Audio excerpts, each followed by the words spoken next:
Alex, would you check that it is broadcasting on Facebook?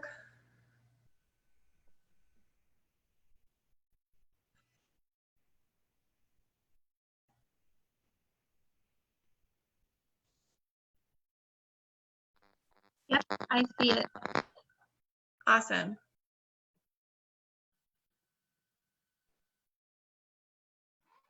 We'll give it a couple minutes.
All right, let's go ahead and get started.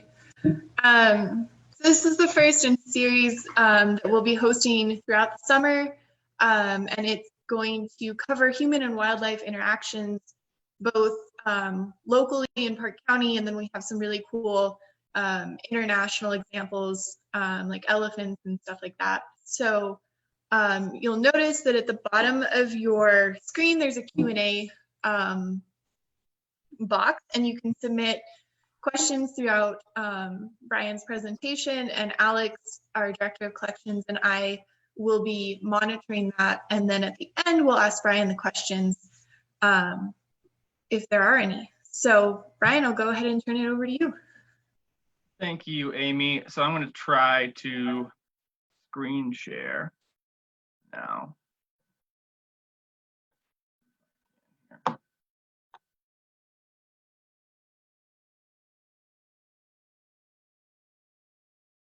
Amy, it says that host disabled participant screen sharing. Never mind, I got it now.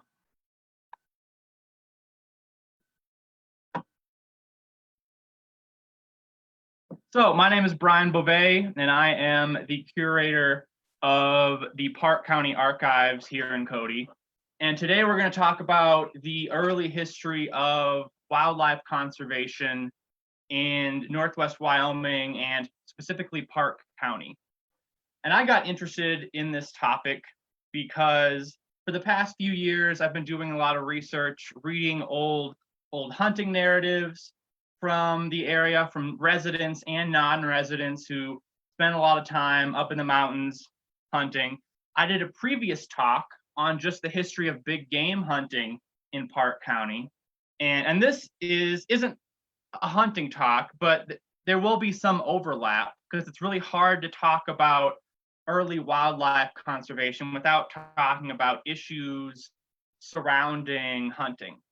And this talk is going to focus basically on big game because that's really where early wildlife conservation starts. We won't have time to address fish, which is sort of a separate issue. I'd like to, at some point in the future, drop a whole other presentation just on the history of fish management.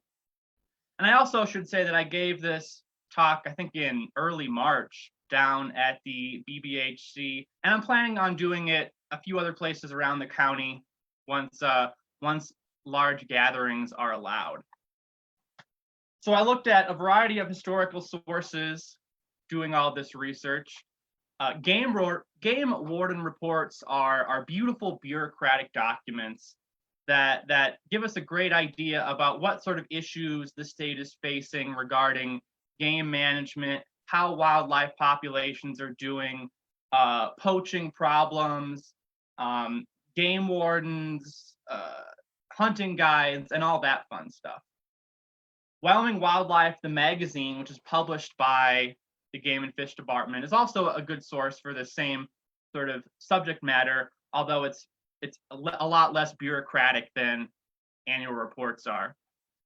Hunting narratives, there's about 20 or 30 really great hunting narratives of early Park County from the late 18th, late 19th century and early 20th century. And they're really interesting to read where people went hunting, what they found, what their experiences were like, and some of the early hunting regulations that they encountered.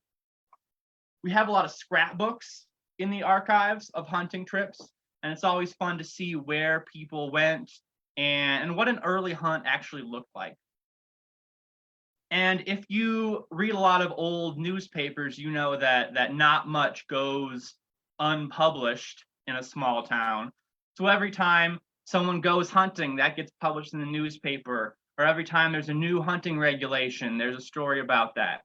And then we have plenty of research files at the archives that were very useful too. So let's jump into this. I really tried to organize all of this history chronologically, but realized there was just too much stuff occurring simultaneously.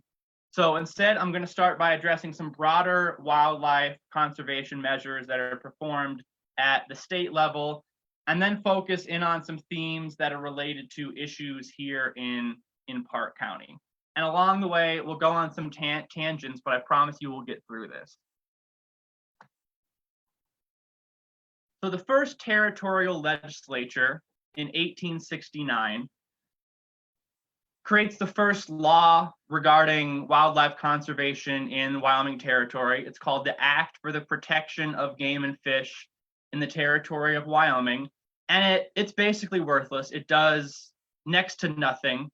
All it really does is limits the sale of game meat for a few months, although it's still legal the rest of the year.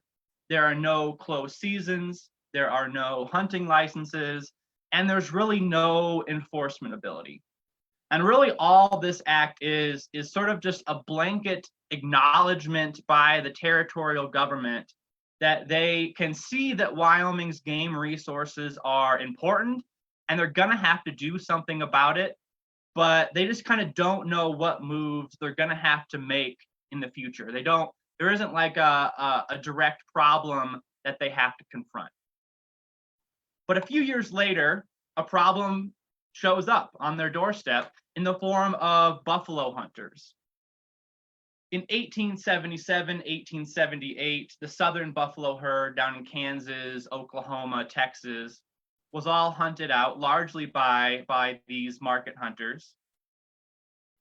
And all these professional hunters move up to Montana, the Dakotas, Wyoming to hunt what is left of the buffalo herds up here. And these guys are professionals. They work with industrial efficiency.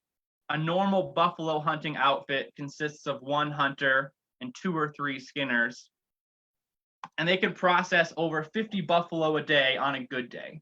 And what they're really after here are buffalo tongues, which are a delicacy in a lot of urban restaurants at the time. And they're also looking for buffalo hides for use in sort of industrial factories in a lot of America. And we don't really know too much about these guys because they're not really concerned with leaving a good paper trail. But one of the buffalo hunters that we know of in the Bighorn Basin is a guy by the name of Jim White.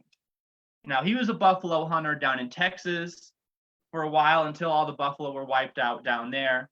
And then he came up to the Bighorn Basin in 1878, hunted around southern Montana and northwest Wyoming for a few years. And he was actually shot, he was murdered at a hunting camp down on Shell Creek in 1881. And now he's buried out at Old Trail Town. And buffalo are killed out of the Bighorn Basin by 1885. So pretty quickly, within a few years, they are all gone.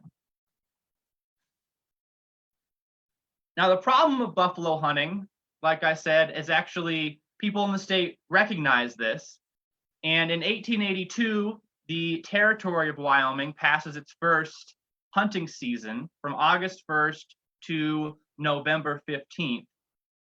And this is really only intended for professional market hunters, meat hunters. It's not meant to limit the hunting of residents who are still hunting for subsistence. Any citizen of the territory is still legally able to shoot whatever they want, whenever they want to, as long as it is within 10 miles of wherever they live. So the territory acknowledges that this market hunting is a problem, but they're not trying to eliminate subsistence hunting altogether. And it's not until 1895 that killing buffalo actually becomes a felony in Wyoming. And this is more Wyoming catching up with federal law and trying to address the issue of poaching in Yellowstone National Park. And the destruction of the buffalo in Wyoming really shows a lot of local people that they need to do something about protecting the remaining wildlife. Because for the history of the American West, people always had this idea of just the boundless population of animals that could never really be reduced. And then they stood by and watched as the buffalo were exterminated within a few years. And they realized that they don't do something soon, that all the other animal populations are going to follow the same path. And when the first homesteaders and ranchers start to come into the Bighorn Basin in the late 1870s, 1880s, they encounter a landscape that is just littered with buffalo bones. And this is the work of all of these buffalo hunters. And this becomes an economic opportunity to make a little bit of side scratch when railroads come into the basin, like in 1901 when the Burlington came to Cody. And a lot of these homesteaders and cowboys can gather up all these buffalo bones from the plains and then sell them back east to be ground down into fertilizer. And this is a large industry in late 1800s America. And it's also a reason why the second wave of settlers who comes into the basin sometimes don't even realize that buffalo used to live here. It's because there's no evidence of them on the landscape. Now, next we'd have just general market hunters. Once the buffalo were gone, a lot of these professional hunters just turned to more general to other species, market hunting, meat hunting. And market hunting has a long history in America. Whenever people are living on the fringes of society and they can't just, walk down the street to Albertsons and buy a steak, they have to get their protein somehow. And it often comes from local game resources. And we didn't have a huge amount of market hunting here in Park County as opposed to a lot of other places around the country. And this is because we were just so far removed from large population centers or a place in Wyoming that saw more market hunting was along the railroad construction down in southern Wyoming. But the area around Park County that saw the most market hunting was up in the Crandall Sunlight area, up in kind of by the park. And this is because hunters want to feed all the early miners in Cook City and the early town of Red Lodge, which is a much older town than communities in the Bighorn Basin. Now, one of these guys that we know of was a guy by the name of Bill Greneau, and we know about him from a book by Malcolm McKay called Cow Range and Hunting Trail. Malcolm McKay was an East Coast rancher who who had a ranch up north of the Beartooths, but he would come down into the Clarks Fork every year to hunt for bear and elk and whatever. And he talks about every fall, Bill Greneau will start shooting elk and deer and sheep until he can load up about 20 or 30 pack horses. And then he will ride over the Beartooths into Red Lodge, sell all the meat, and then come back to the Clarks Fork and do it all over again. And the point that I really want to make here is that this is completely legal, or mostly legal. In 1886, the open season is from September 1st to December 1st, and now it's unlawful to kill more than 2 game animals in one day. I'm not sure how many people would have abided by that law, but that's the law. But it is still legal to sell game meat within the open season and a month afterwards. So here, this is the territory of Wyoming, again, trying to limit market hunting, but not outlaw it altogether, because it still sort of has a purpose on the frontier. And there are plenty of other early market hunters that we know about. There's a guy by the name of Frank Chatfield, who was the first homesteader in Sunlight Basin. He actually was a meat hunter for Cook City, and he liked Sunlight Basin so much he decided to just homestead there. We also know about Ned Frost. He talks about when his family created the stage stop on Sage Creek south of Cody, that they would have a lot of travelers move through, and these people need to be fed somehow. And again, they can't just go to the store and buy a can of tuna. So he has to go out on the prairies and shoot a pronghorn or deer to feed these people. In 1895 is the first time that the state of Wyoming actually requires a hunting license, but only for non-residents, and it was $20. And then in 1899, we have the biggest package of game laws to date.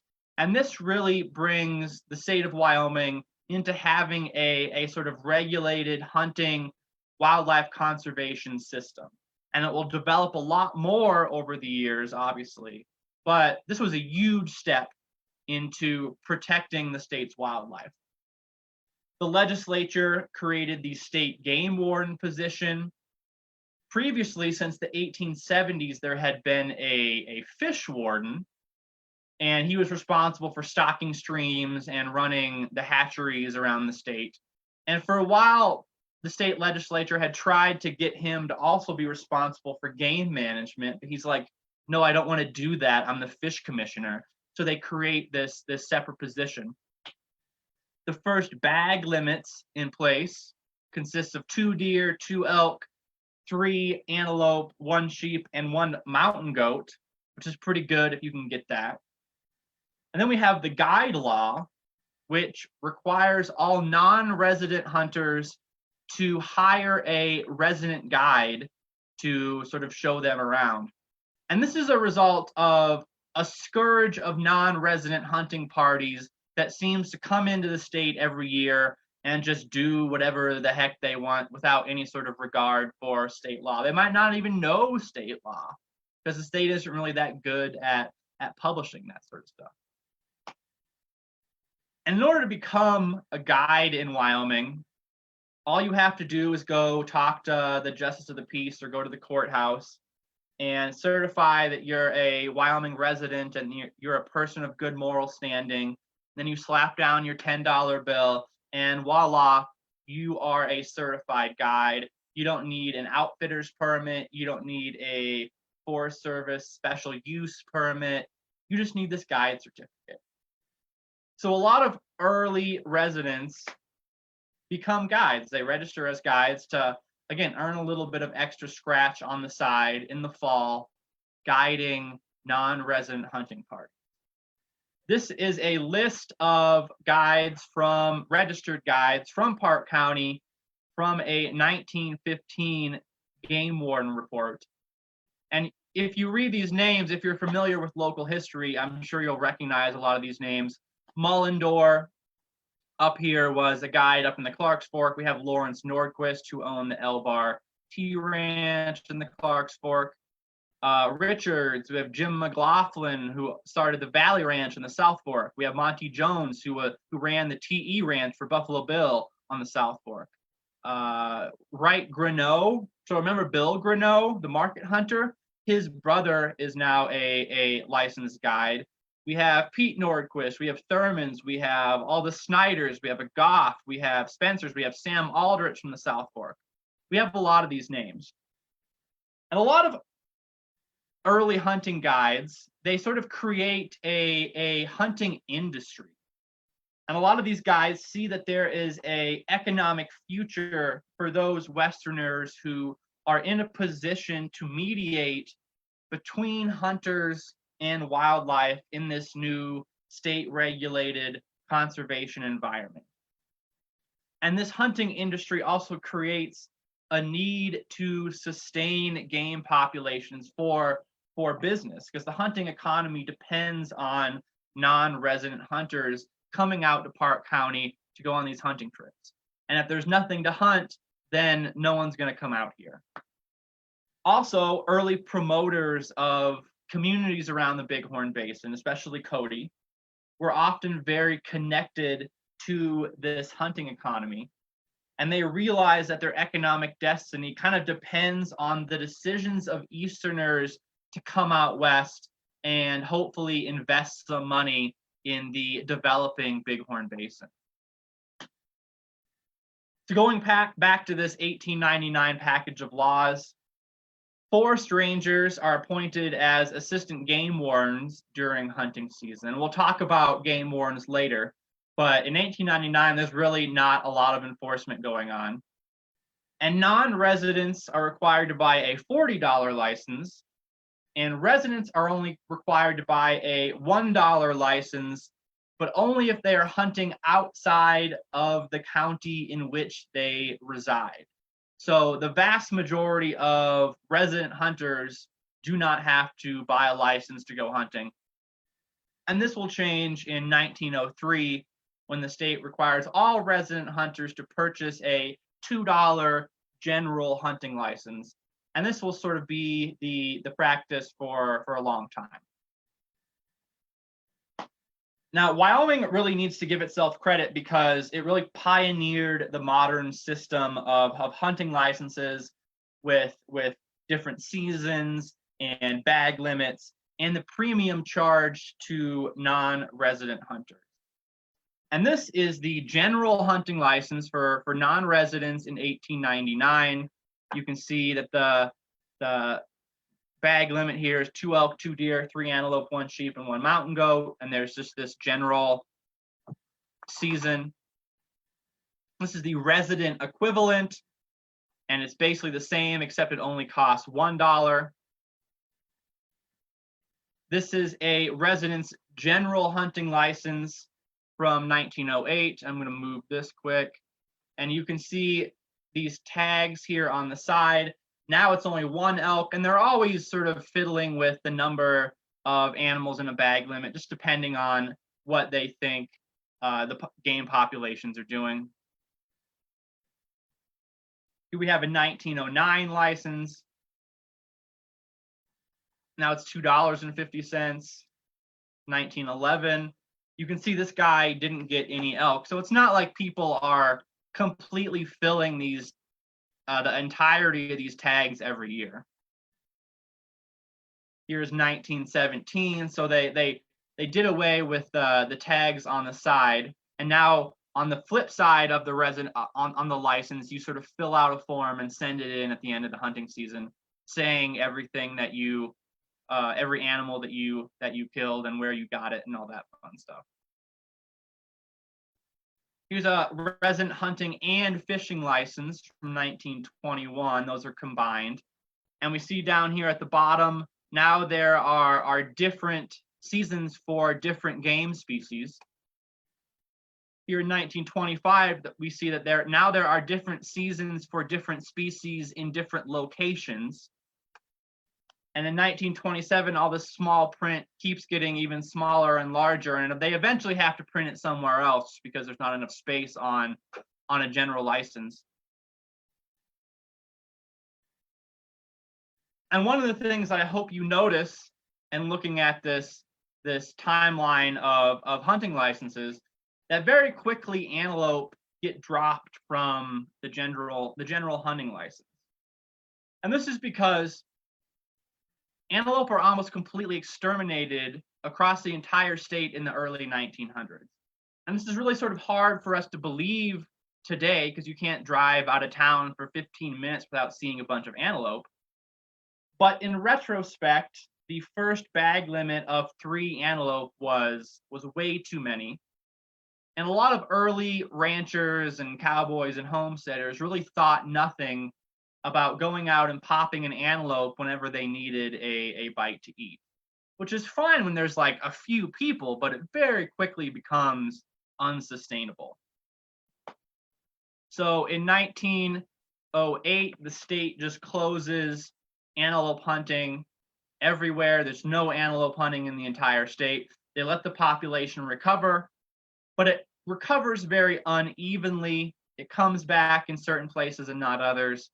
In 1915, there are a few limited licenses, special licenses available in like southern Wyoming.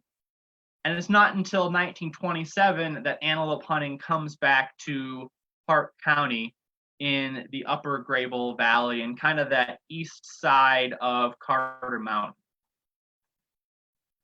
This is also the time when Charles Belden on the Pitchfork Ranch is raising pronghorn to sell to zoos and for planting around the world, I guess.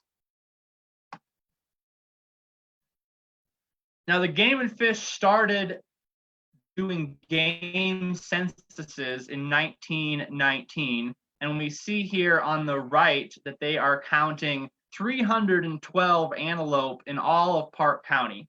And we see on the left here how that population does over the 1920s. And I wouldn't take these numbers as gospel truth because they're kind of guesstimates, but they do give us a general picture about what's going on. And we see that there is an explosion of antelope in the early 1920s. So clearly, banning hunting was doing some good.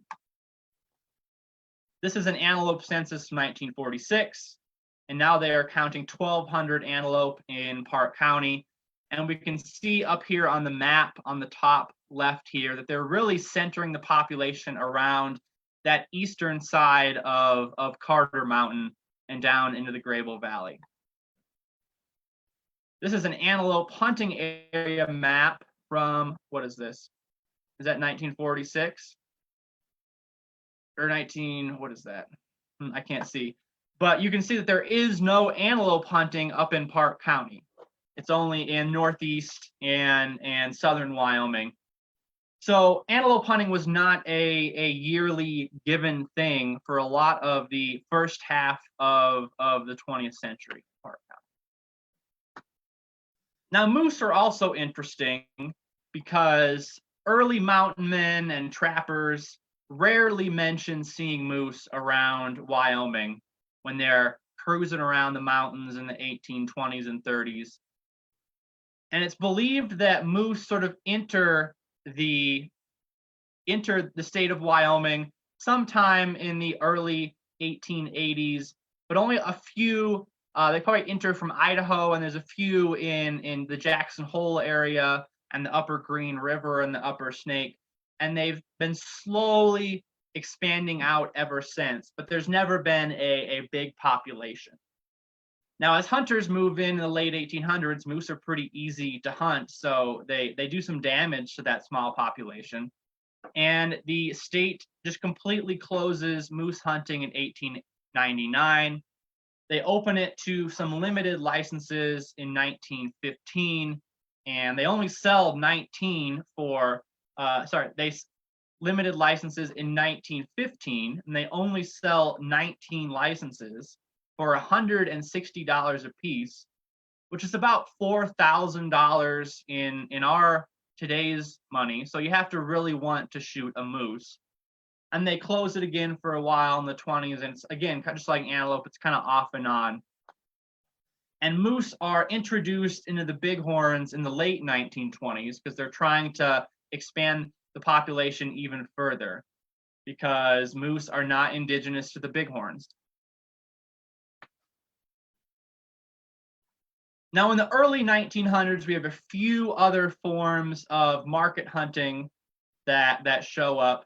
One is trophy hunting, head hunting, where hunters will just shoot animals for their trophy heads. And this is the result of a demand for big taxidermy trophies that sort of wealthy East Coast guys like to put in their dens. And a lot of these guys come out west on hunting trips, but they may not be able to get a good specimen. So locals will often just shoot these animals, the big males, and have them taxidermy themselves, and then sell them to these vacationers, these hunters, so they can take them back east and show them off to their friends or something. And this is a problem because very quickly male animals become extremely scarce very quickly. There's also the problem of tusk hunting, which is when market hunters will shoot bull elk just for their teeth up here. And this is because the Elks Club of America in the late 1800s and early 1900s used elk teeth as their sort of emblems, their club emblems. They have these little decorated jewelry fobs. This was a problem for a lot of Wyoming because there just weren't really that much elk left in the country, and one of the remaining populations was in northwest Wyoming. So there was a big demand for teeth and just not very much elk. So a lot of hunters would shoot these elk, just pull out their teeth and let the rest rot. And when people still rely on game meat for food, this is kind of a problem. So in 1907, the state makes it illegal to kill only for heads, antlers, and tusks.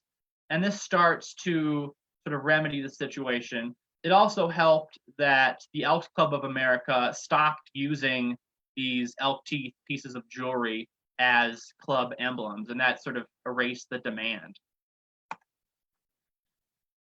Now, there's a saying in a lot of early hunting narratives that I've read that sort of gets thrown around, that in the early days, hunters would sometimes just shoot animals just to watch them drop, which I know can sound kind of crass, but these folks had very different ideas about nature and wildlife than we do today.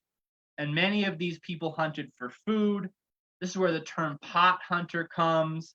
People who hunt for the cooking pot. They are also called game hogs. And some of their behavior might seem sort of distasteful and greedy to us today. And one example I want to talk about is a guy by the name of Paul Niduck, who was a German hunter who came out to Park County in 1900 and 1901.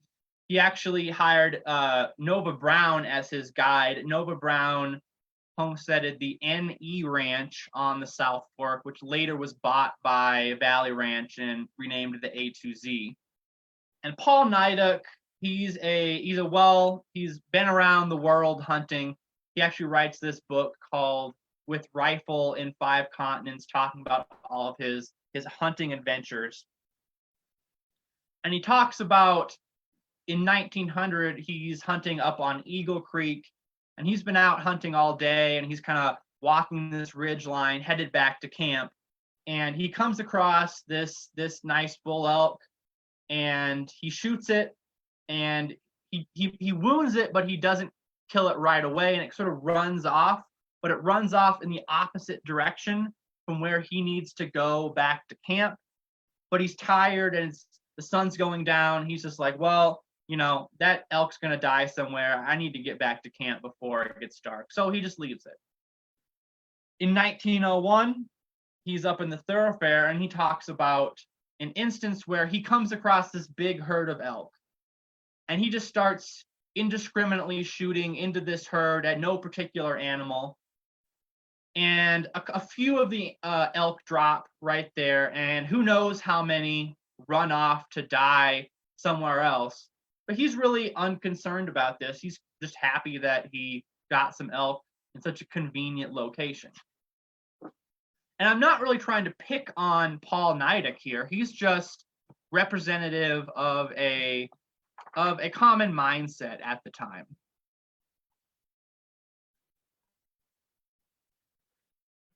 Now, simultaneously with guys like Paul Nidak, in the late 1880s, there's this growing sensibility amongst mostly wealthy sportsmen on the East Coast that they are witnessing this national decline in game populations, and something needs to be done about it.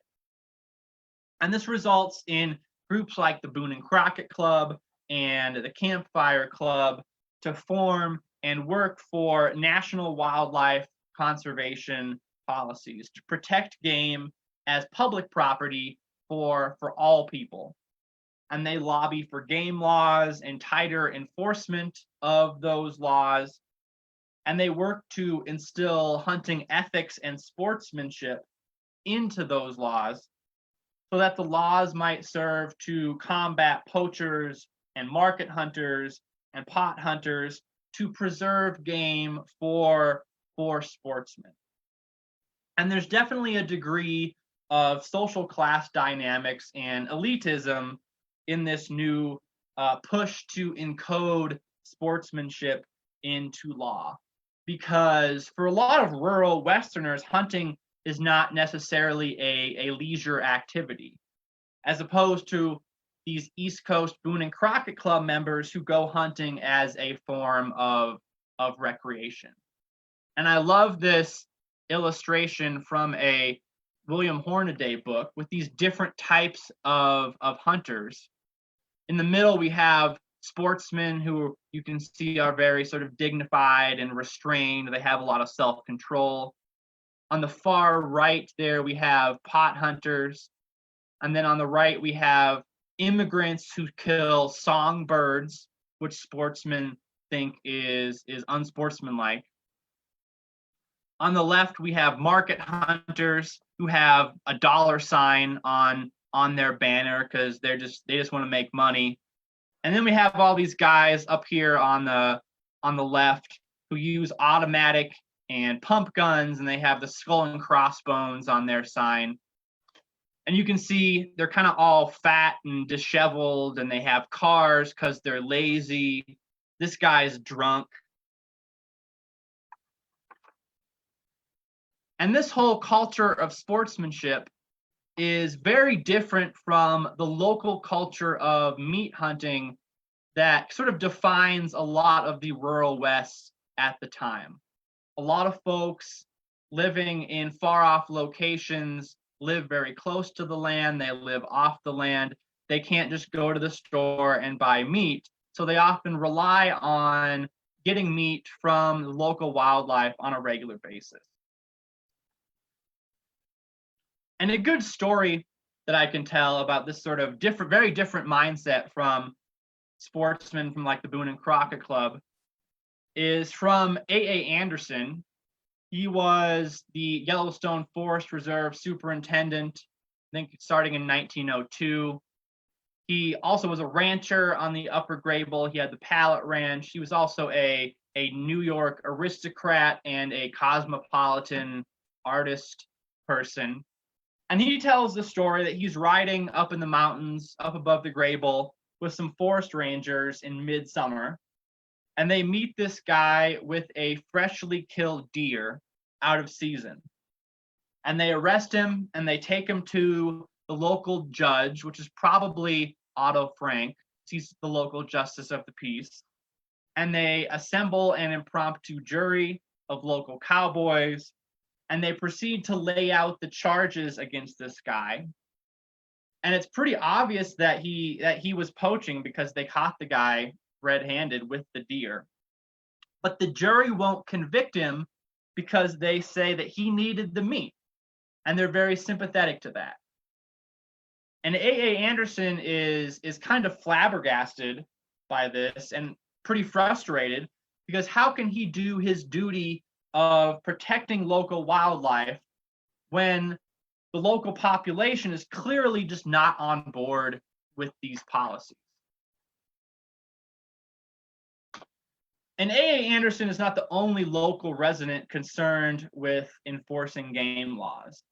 Back in 1887, a few ranchers on the Upper Grable created the Wyoming Game Protective Association as a way to protect local game animals and enforce laws. They employ some game constables, just like seemingly at their own expense, to patrol the area and watch out for hunters and enforce the laws. And this thing was founded by some local ranchers. First, we have Colonel Pickett, who was a Civil War veteran. I think he's from Alabama. And after the Civil War, he works as an engineer for a while. Then he moves out west for hunting, and he actually starts a ranch on the Upper Grable River called the Four Bear Ranch. You also have Archibald Rogers and Thomas Payton, who are New York aristocrats, and they own a share in the Bar TL Ranch, which used to be about a mile downriver from Meeteetse. And these three guys are also charter members of the Boone and Crockett Club, a club which takes very seriously the task of preserving game animals and enforcing laws. So you can see why they would start this club. They also have in their group Otto Frank, who is a local rancher. He founded the Pitchfork Ranch, and he's also the Justice of the Peace. So he kind of gives some legal backing to this whole organization. And Otto Frank actually writes a letter to the Billings Gazette in 1888 talking about the Game Protective Association and what they're all about. And he says that only residents are allowed to shoot game in the area, and non-residents are forbidden from hunting. And I don't know why he says this, because it's clearly false. We've talked about the early game laws, and non-residents are allowed to hunt. The only reason I can think of why he would say this is these guys just don't want hunters coming in to their neck of the woods. Now we have another interesting story involving the Wyoming Game Protective Association and Colonel Pickett, told by A.A. Anderson. He talks about coming out on a hunting trip in the 1890s, and he actually has dinner with Colonel Pickett at his ranch, which must have been pretty awkward for a New York Yankee and a Confederate veteran to like sit down and talk eye to eye. And as Anderson and his group of packers and hunters are leaving, Pickett tells them they can't go up the Grable because non-residents can't hunt in Wyoming. If they want to go hunting, they have to go north up to the Stinking Water. And Anderson responds that, well, the Stinking Water is in Wyoming too, so how is that any different? And Pickett can't really, he just kind of mumbles, he doesn't really have a response for this. Anyway, Anderson, being a New York aristocrat who's clearly not used to being bossed around by anybody, much less a guy who lost the Civil War, doesn't really care what Pickett says, so he goes up the Grable anyway, and Pickett sends one of the game constables after them to try to find, them doing something wrong so they can stop them, but they seemingly don't do anything. So the point of this story is that a lot of early wildlife conservation is seemingly very self-interested wildlife conservation. Sure, Pickett wanted to protect the local game herds because it seems like he saw the local game as being kind of his personal property. We also know about the Wyoming Game Protective Association from a hunting story told by William Hornaday, who would later become probably one of the most outspoken people for wildlife conservation in the early 1900s. And he comes hunting to the Bighorn Basin in 1889 with a group of soldiers from Montana, I think Fort Custer. And they go hunting around McCullough Peaks and Rattlesnake Mountain and the area that would later become Cody. On the left here, we have a picture of Cedar Mountain taken from the top of Rattlesnake looking south. And on the right, we have a picture of the confluence of the North Fork and South Fork taken from atop Rattlesnake Mountain when they're hunting up there.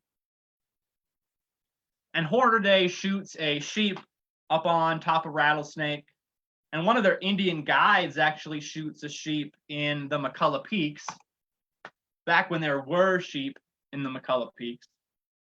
Here on this picture on the left is a picture of McCullough Peaks taken from the old Corbett Crossing trading post area, which they visited.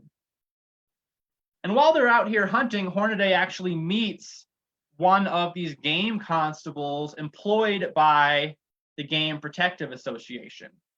And he tells them that they don't have a license and they're violating local game laws. And after a little powwow, they agree that the hunting party can stay as long as only Hornaday and the officers do the hunting, not the soldiers or their Indian guides. And the joke of this is that in 1889, hunters don't need a license and they are hunting in the open season. So they're completely legal, but they don't know that just because hunting laws aren't really advertised back then. But again, you have to wonder, what is the intention of the Wyoming Game Protective Association and their game constables? For whom are they actually protecting this local wildlife?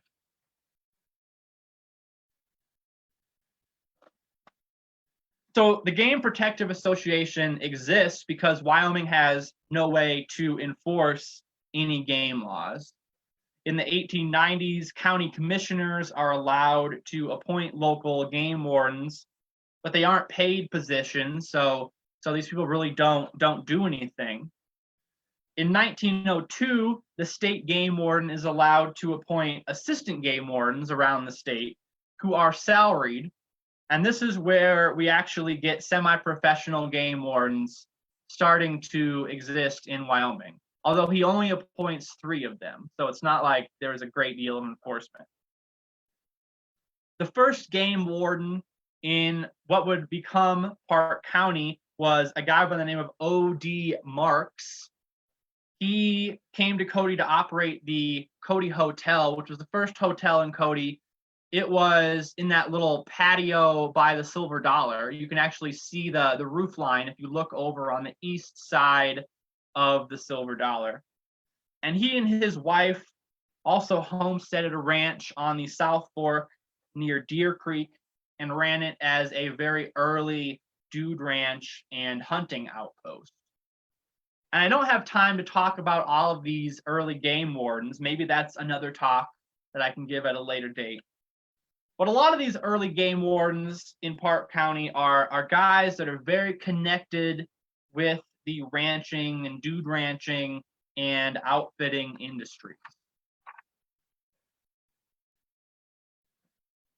So the Game Protective Association eventually dissolves. Archibald Rogers and Thomas Payton sell out of their ranch in the 1890s. Otto Frank dies in 1903. And Pickett moves back to Kentucky, I think, in 1904. And the next local organization formed to take up wildlife conservation was the Cody Club, which was founded in 1900 as a hunting club. When local leaders realized that big game hunting was going to be important to the local economy, and they were concerned about protecting vanishing wildlife for wealthy hunters. Hunters that they hoped would come out west on hunting vacations and maybe invest some capital in the Bighorn Basin. And the Cody Club worked to lobby for game laws, enforce those laws, and also work to increase game management of local wildlife as public property available to residents and non-residents alike. After the Cody Club takes on a more Chamber of Commerce type function, we have another local group, the Cody Rod and Gun Club, later called the Park County Rod and Gun Club, that takes up the task of promoting local wildlife conservation. And again, they lobby for game laws, they make recommendations to the Wyoming legislature and the Game and Fish Department. They're very active in planting fish and game birds around Park County. They actually suggest introducing mountain goats into the Absarokas, but the state of Montana beats them to it when they plant mountain goats in the Beartooths. And they also work very hard lobbying the state and the Forest Service to decrease grazing permits on winter-range and migration corridors. And on the right here, we have a big list of early members. And again, we don't have time to talk about all these guys, but it's kind of a who's who of local male community leaders around the Bighorn Basin. And again, if you're familiar with local history, you probably recognize a lot of these names. But one of them I want to talk about is Larry Larum, who founded the Valley Ranch, I think in 1917. And Larum was always very active in local matters of wildlife conservation. He worked very closely with the Game and Fish Department about management decisions. He's really interested in preserving game on the South Fork because his Dude Ranch guests want to vacation in a authentic Western landscape that is populated by these game animals. And Larry Larum knows that he knows the product that he's selling on a Dude Ranch, and he knows that if these animals are wiped out, a lot of his customers would be much less satisfied with their authentic Wild West Dude Ranch experience. And all this is indicative of an increasing acceptance of sportsmanship and game laws throughout Park County. We see more people joining these clubs and actively participating in local wildlife conservation and taking wildlife conservation seriously. But old habits die hard, and the larger conservation movement changed what had long been acceptable practice into a criminal behavior. Types of hunting are now considered poaching, and I hope you'll understand that not everyone doesn't buy into this redefinition right away. It often takes a very long time. Some people never buy in. And settlers who are used to pot hunting or hunting for food are now demonized by the growing ranks of sportsmen as being wasteful and greedy. And the local outfitting community in Park County, who are very connected to the East Coast sportsman's establishment, begin to express this same hostility towards pot hunting, which they claim is unsportsmanlike. And the local hunting industry of guides and outfitters also establish a preferred type of local hunting. And this is going on pack trips into the backcountry to find once-in-a-lifetime trophy animals. And this is the type of hunting that wealthy Easterners want to experience, and it's what the local outfitting community comes to provide for their customers. And this debate about what is and isn't sportsmanlike becomes a real issue when cars become readily available, and people are no longer required to go on extended pack trips to reach game animals. Roads and automobile travel open up areas that were previously much more remote, and a lot of local guides and sportsmen argue that hunting should be banned in places with automobile access. And they're mainly talking about winter range, where game bunches up into these groups and can be easily found and easily hunted.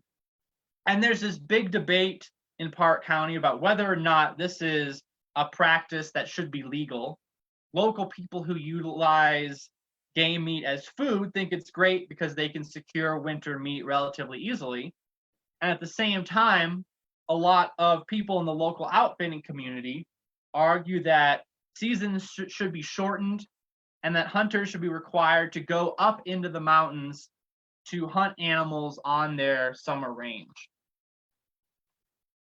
And the whole question of where it should be legal to hunt results in a system of state game preserves that are meant to protect winter range and migration corridors without totally blocking out hunting. Now, speaking of game preserves, Buffalo Bill actually tried to lease from the state his own private game preserve on the South Fork for his hunting club back in 1896. And he saw that conservation, this whole conservation thing was really taking off, and he might be able to get on the bandwagon too. But the state engineer, Elwood Meade, actually denies him of this permit because he thought that Buffalo Bill was just trying to get his own private hunting preserve for him and his cronies, which frankly he probably was. A.A. Anderson also tries to designate some informal game preserves on the National Forest when he is the manager there, the superintendent, because to his credit, he sees that local wildlife needs this critical winter range. And he actually tries to remove settlers from the Sunlight Basin and the Upper South Fork because he wants to designate these areas as game preserves. He also designates a lot of the mountains around his ranch as a game preserve, which is probably very convenient for him. And there's even stories of him giving orders to forest rangers to chase hunters out of the mountains around his ranch because, frankly, he probably saw these game preserves as his sort of private local area.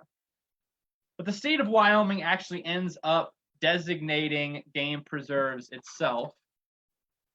In 1905, the first game preserve was created south of Yellowstone, the Teton State Game Preserve, and it was a way to sort of protect the Yellowstone elk herd as it moved south out of the park every year.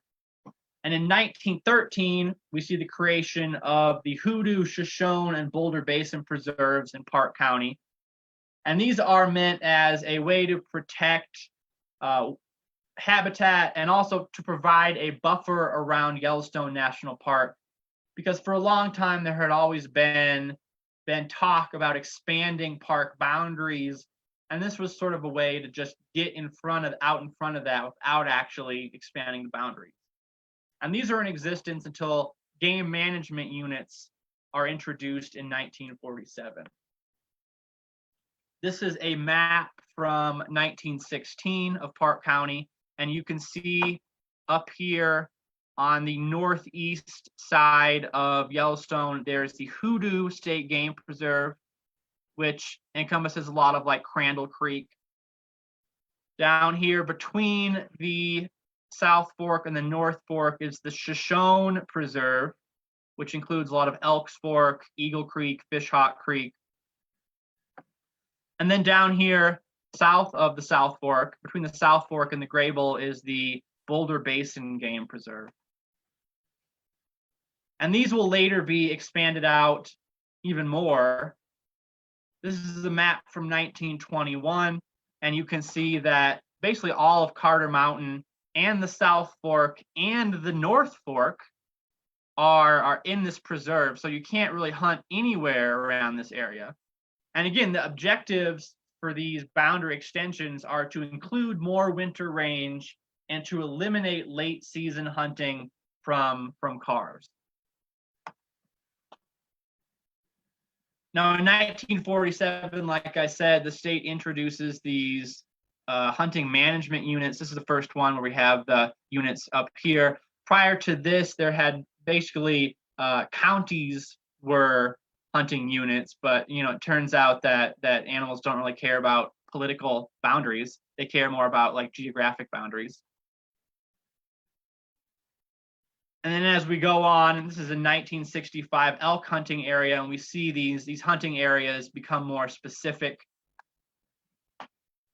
So when we talk about early wildlife conservation, we can't just talk about hunting laws and game preserves and sportsmanship. We also have to talk about a few other topics that might not be as agreeable to our modern sensibilities. And the first one is predator extermination. And up until very recently, this was seen as really the first principle of wildlife conservation. In order to protect wildlife, you kill predators. And if you want to learn more about predator extermination locally in Park County, you should check out Calvin King's book called The Reasons for the Decline of Game in the Bighorn Basin of Wyoming. And to this end, the state hired trappers and paid bounties. I'm sure we all know this. Local governments did the same thing. Ranchers associations hired trappers and predators, hunters. I know Otto Frank paid out wolf bounties back in the day. And there was a concerted effort to eliminate predators for the purpose of wildlife conservation. And we might not think that this is wildlife conservation, but in the past it was just common sense. In order to protect game, you killed predators. And Ned Frost, whom we've talked about before, in his later life admits that he used to be a bit of a game hog. He kind of regrets this because his sentiments have changed regarding sportsmanship and conservation. And he admits that he did kill game wastefully in his younger years, but he also says in his defense that he killed a lot of predators too. And in doing so, he also protected a lot of game. And again, I'm not trying to pick on Ned Frost here. He's just expressing a very common opinion at the time. The last issue I want to talk about is that of Indian exclusion. And I don't think this gets talked about much, especially in terms of the conservation movement. And let's just focus on the Crow here for a second. In 1851, the Crow tribe was granted their very large reservation, which included a lot of southern Montana up to Billings, all the way over to Livingston, and then a big chunk of northwest Wyoming. You can see the entire Bighorn Basin, Bighorn Mountains over to Sheridan and Buffalo, also west to what became Yellowstone National Park, all the Absarokas, even down here to the Wind River Valley and what became Lander. And when the territory of Wyoming was created, the government, convinced the Crow to give up this southern portion of their territory. So in the 1868 Treaty of Fort Laramie, there are way too many treaties of Fort Laramie. The Crow give up all this land, but they in the treaty it is stipulated that they maintain their hunting rights on unoccupied lands of their former reservation. And if you follow Supreme Court news, you probably know that this was the subject of a recent Supreme Court decision when some guys from the Crow Reservation were hunting elk in the Bighorns in Wyoming, and they were charged with poaching. And they said, no, we're not poaching because we have this 1868 Treaty of Fort Laramie that says we can hunt on any unoccupied lands that used to be part of our reservation. And the Supreme Court agreed with them that they did have that right. Now, this recent Supreme Court decision overturned a previous Supreme Court decision called Ward versus Racehorse from 1896. Racehorse was a Bannock Indian, and the Bannock tribe had a similar treaty with the U.S. government that they were allowed to hunt on their former reservation lands. Their former reservation lands included Jackson Hole, and Racehorse was a Bannock Indian who was charged with poaching in Jackson. And the Supreme Court back in 1896 found that when Wyoming became a state, they acquired the right to regulate hunting within their boundaries, and that all pre-existing Indian treaties were now null and void. So this most recent Supreme Court decision overturned that decision. And this is a topic that's going to be in courts for years to come, trying to decide actually how this is going to work. What exactly are unoccupied lands in modern Wyoming? But to take this back to our historical story, when A.A. Anderson is in charge of the Forest Reserve, he's trying to implement these wildlife conservation policies, but he's frustrated because all of these Indians keep coming into the basin whenever they want to hunt. So he writes the Bureau of Indian Affairs in D.C. to request that Indians are no longer permitted to leave their reservations to hunt anymore. Because he's like, hey, we're trying to implement wildlife conservation policies, and we can't do that when we have all these Indians killing things all the time. And I want to be very clear here that this is done ostensibly as part of a campaign to protect the local wildlife. So to wrap all this up, how should we talk about early wildlife conservation in Park County? It is true that wealthy sportsmen did sometimes impose their ideas about sportsmanship and what they did and did not consider to be poaching. And many early wildlife conservation policies did work against local hunters who operated on the rural tradition of living off the land. But Park County residents willingly supported wildlife conservation when they had some stake in the survival of game resources. Think here about outfitters and guides and dude ranchers and community leaders who want wealthy hunters to come to Cody and invest their money here, hopefully. And by defining public resources, by defining wildlife as public resources, conservationists could deflect charges that the local population was, in some sense, being thrown under the bus in order to create a playground for rich people to recreate and go on these lavish hunting trips. And as I've tried to make very clear here, as game populations declined throughout the West, local pot hunters faced off against wealthy sportsmen and their local allies who demanded government regulation of hunting before it was all gone. And by defining market hunting as greedy and year-round subsistence hunting as wasteful, sportsman conservationists secured laws to enforce their own ideas of proper hunting against local game hogs and pot hunters. And I think what too often gets left out of the history of wildlife conservation is the fact that this debate ever happened at all, and especially on a local level, and especially here in Park County. So with that being said, I should thank Meeteetse Museums for allowing me to give this remote talk and for helping me do some research. The McCracken Research Library had some good information on local hunting and wildlife conservation. Bob Richard is a local guy who has deep roots in Park County. He was nice enough to sit down with me and talk about the early outfitting industry. And then also Nicole Gerharder, the local librarian here in Cody, was very helpful in helping me acquire a lot of historical sources that were not available here in Cody. So That being said, thank you very much. And I will turn it back to Amy if she's there. Yeah, so we've got a couple questions.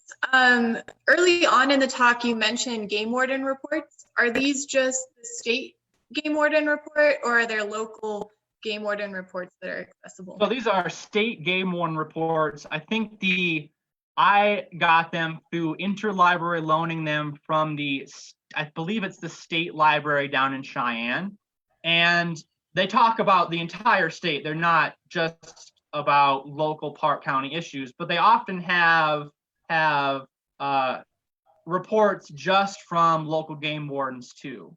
But they're definitely not just about Park County. They're about the entire state. And then was the Park County Rod and Gun Club a chapter of the national organization, or was it a separate entity? I believe it was founded in 1910, and I'm not sure about the history of the national organization. I would assume it was part of the national organization, just a local chapter. All right, and I think that's all the questions that we have. Thanks so much for presenting, and attendees, there's a survey. Once you exit Zoom, it'll direct you automatically to the survey. If you could fill that out for us, that would be awesome. So thank you again, Brian. If there's any other questions, submit them now, but it doesn't look like we have any more. Okay. Awesome, thank you. Thank you.